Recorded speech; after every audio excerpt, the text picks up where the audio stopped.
All right. Okay, this is Douglas De Becker with Fallen Rhythm Institute, and I am here with Atendana from the Gurunsi people in Africa. And I'm going to go ahead and have Andrea go ahead and do this recording. So this is Andrea, and thank you everybody for being here. Thank you, Atendana, for allowing us to record you. Hello. All right. Hello. How are you today? What are you Oh, very learning about good. today? Today I was at the farm. We are in the rainy season, and the farming activities are ongoing. So just farming. Okay. What are you farming? Millet, groundnuts. You call it peanuts in the States. Okay. You call it ground nuts? Yeah. So yeah, we call it groundnuts here. And millet, sweet potatoes, and bambara beans. We have sorghum, yam, and maize. Beautiful. Lovely.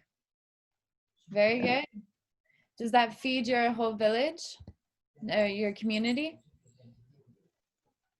Say that again. Do you feed your whole village or family with that garden? Yes, individuals have their farms. So when it's farming season, each family have their lands that they grow their groundnuts or whatever they want to sow or plant. Very cool. So I heard you're doing some sustainable community actions in your region. What does that mean to you? What does that look like? Renewable energy or farming practices? all right. So I have and that is holistic in nature because it encompasses every aspect of life. So we have the herbal aspect of it, herbal medicine aspect of it, where we promote indigenous herbal medicines. And then we also have a traditional culture displays. So we usually organize debes and workshops for people to be well connected with our culture, and then we have programs for young people, kind of mentoring them and encouraging them to hold on to the values of our society. So yes, so that is what the project is all about, and it's all about sustainability. We are striving on sustainability, self-sustaining, and we we we take nature very important. So we are we have programs that promote nature, and as a way of combating uh, global warming and the issues that we have with the weather and you know pollution and all the negative things that has to do with degradation of nature. Yeah. Very well said. Thank you so much for doing that. It's truly important to work with nature. You know, everything around us is made of nature, you know, of all the elements. And so when we respect nature, we respect ourselves. We respect our community, you know, and it shows. Now, if you can name 3 medicines that you work really closely with, 3 herbal medicines that you can call upon and work with every day, what would those 3 medicines be? Um, Sorry, I didn't hear you very well. Okay, let's see. Is the connection okay? Yes, I can hear you better now. Okay. Yeah, if there were three medicines that you work closely with, what would you say were your most three allies of medicine that you work with very closely? All right. So generally, I work with roots of herbs. Um, I don't know the names in English, but mostly they are indigenous. Mm-hmm, I work I work with roots. I work with leaves, mm-hmm. and then I work with the trunk of trees. I use them in different preparation of medicines. So, for instance, we have uh,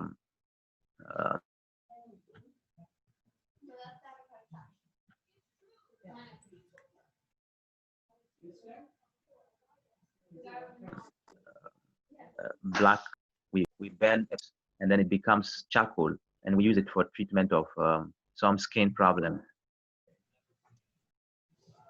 So You broke up roots, there. You said you use bark of a tree and break it down into charcoal for skin problems. yes. Connection was lost there. So Okay, so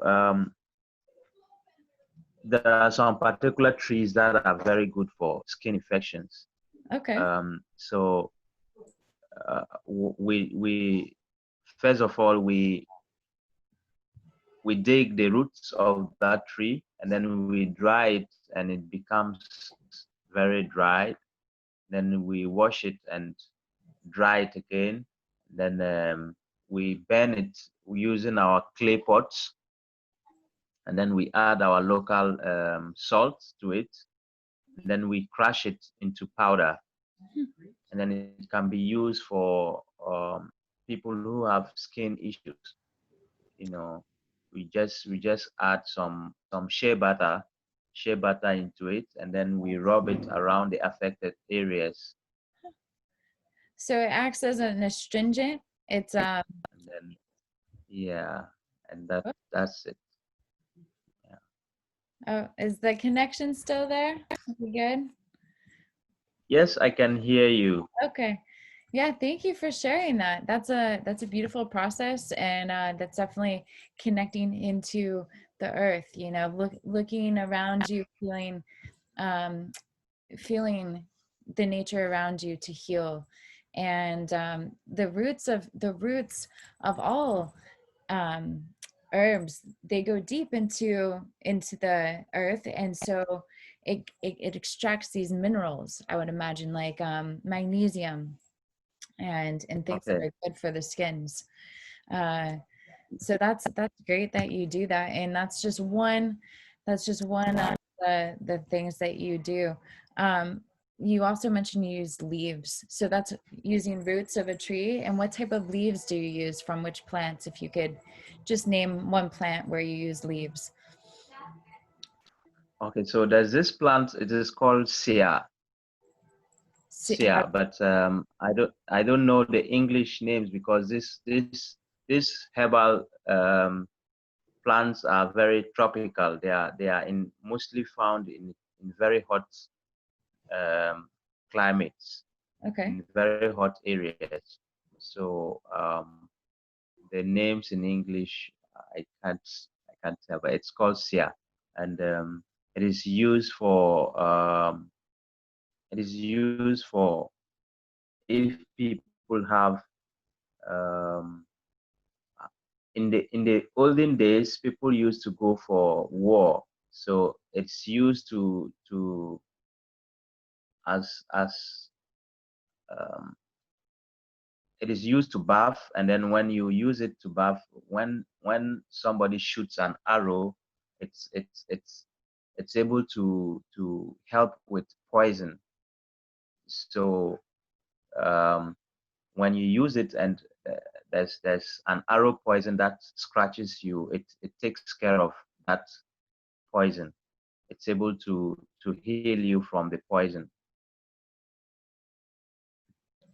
That's beautiful. So yeah, that's one of the and I just wanted to add that herbal medicine here is very, very dear to the people, and like I mentioned, nature, the we do everything with nature. So even before we use a particular herb, we have to pick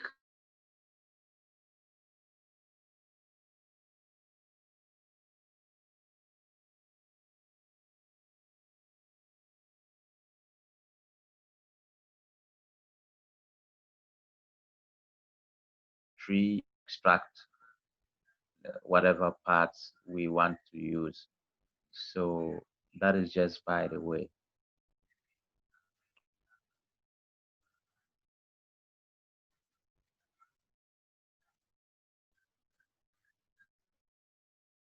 I think uh, I can barely hear you. Can you hear me? I can hear you. Yes, yes, You can hear me now? yes, yes, Okay. yes. I can hear you. All right. Sorry about that. The connection here is hit and miss right now. But yeah, thank you so much for sharing about the nature. I was gonna ask you, what does healing mean to you? And in that you somewhat answered, you know, it's by being connected to nature, it's sacred. The plants are sacred. They're older than us. They've been here longer than us. So they know what we need. Yeah. Um, and there's something to be said about vitality. And what do you Mhm. consider? Do you know that word vitality? What do you what would you consider as a vital person, a person or something that has a lot of energy, that's vibrant and healthy? Um, that's the essence of vitality, I believe, is to fully be able to have the energy, um, Okay. you know, to express in your Okay. full power.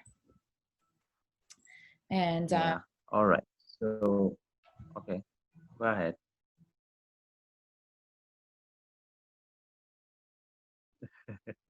there we go. So what are you, when was your first connection to plants? When did you really start to connect to herbal medicines? Okay. So this my connection to herbal plants started when I was born. Because in my tradition, when a child is born, he's bathed with herbal medicines, and he's introduced to herbal medicines because we do not have um, we used not to have a lot of these drugs, medicines from the Western world, and we are also skeptical about medicines from the West, and we want to stick to what has worked for us for a very, very long time. So when a child is born here, we use herbal medicines to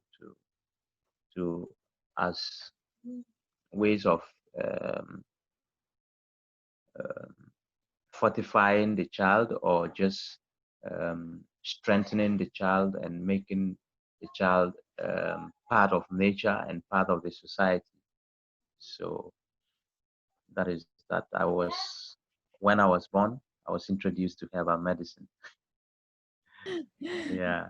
That's beautiful. Yeah, that's very good.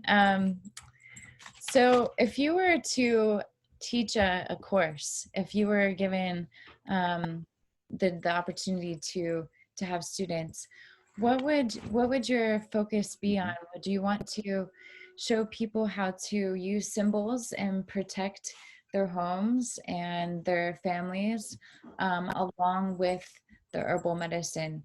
Would you want to combine those practices and maybe also speak a little bit about the sustainability practices that you know about. um, yeah, just wondering All right. if you would be open to teaching about those things. All right. So first of all, I would want people to to be aware of nature and to be moderate in the way they go about things. You know, everything. I would want to teach them the principles of living with nature. So um, I would want them to connect with nature like people, like people. You know, nature is just like a person. So um, how we treat nature is the same way. Uh, I mean, how we treat each other is the same way we should treat nature. So this is the basic things that I would teach, and then from there I would teach them.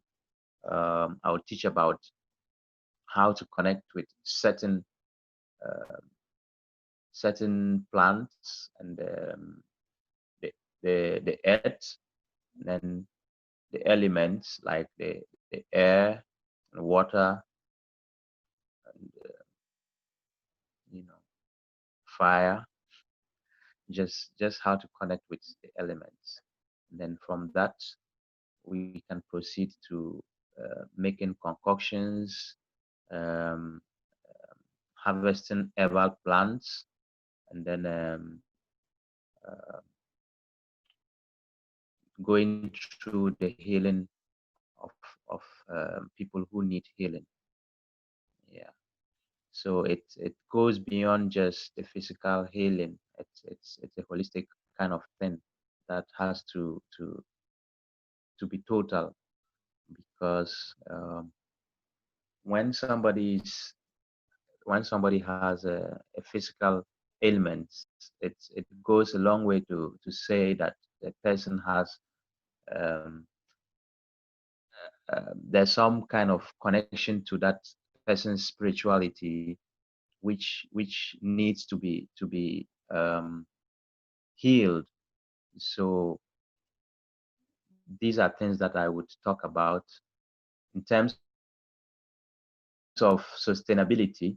Uh, we live in a global world where technology is growing very fast, and a lot of things are being taken for granted.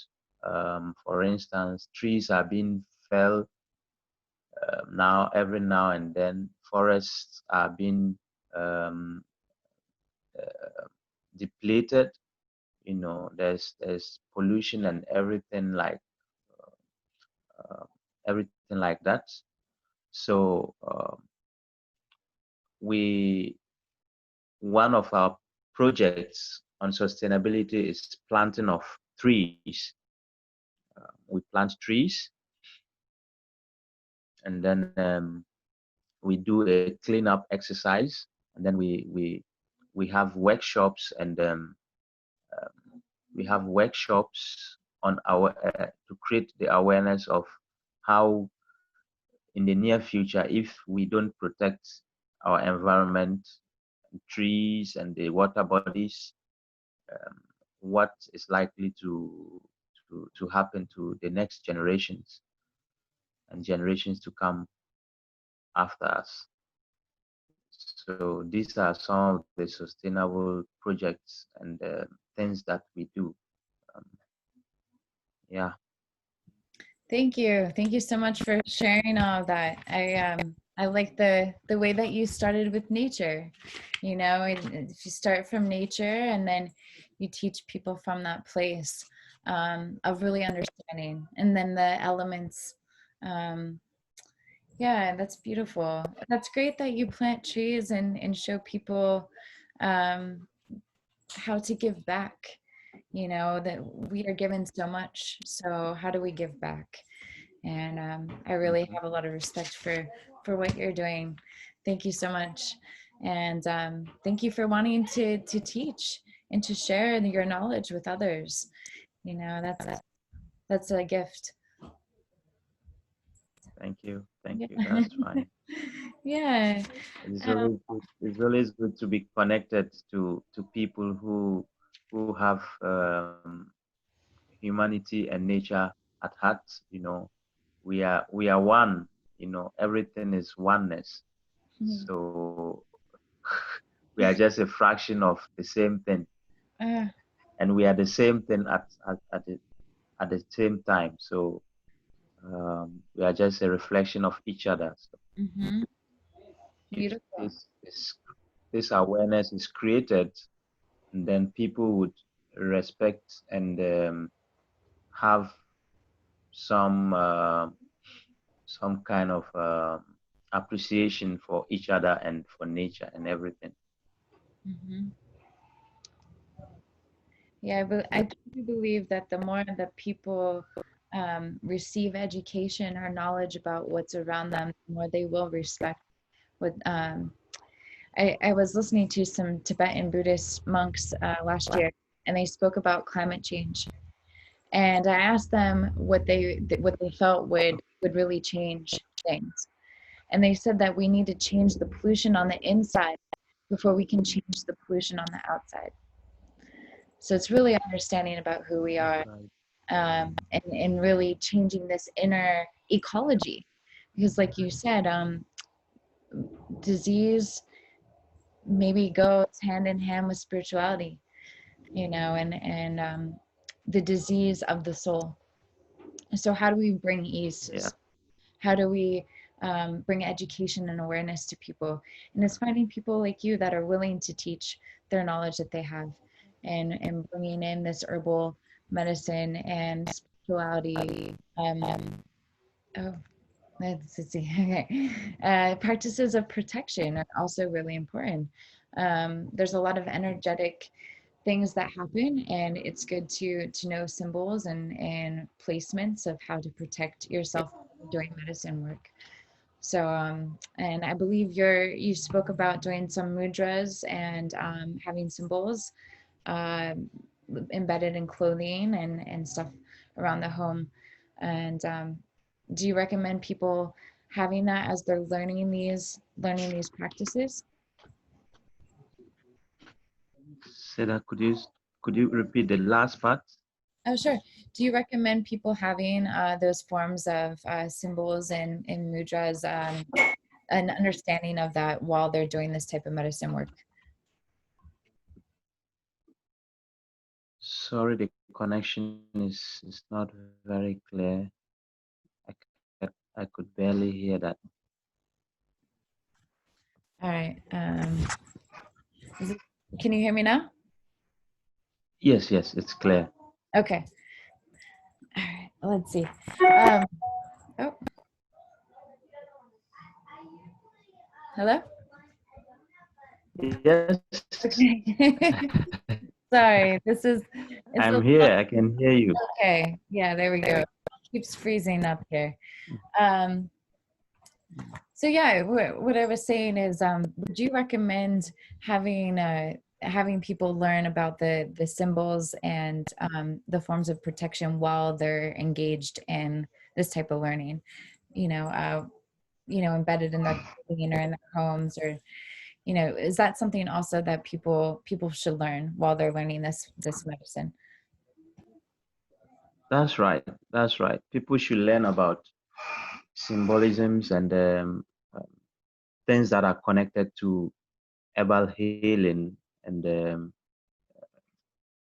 because it's not just healing, that a lot of things have meaning, and these meanings are encrypted in some form of symbolisms and um, uh, even art.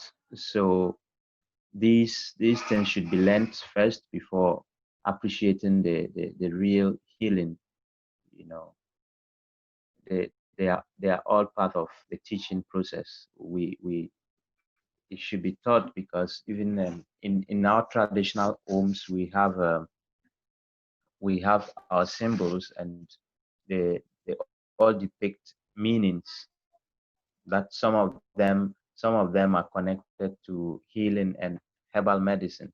You know, there's for instance, there's a particular symbol that talks about um,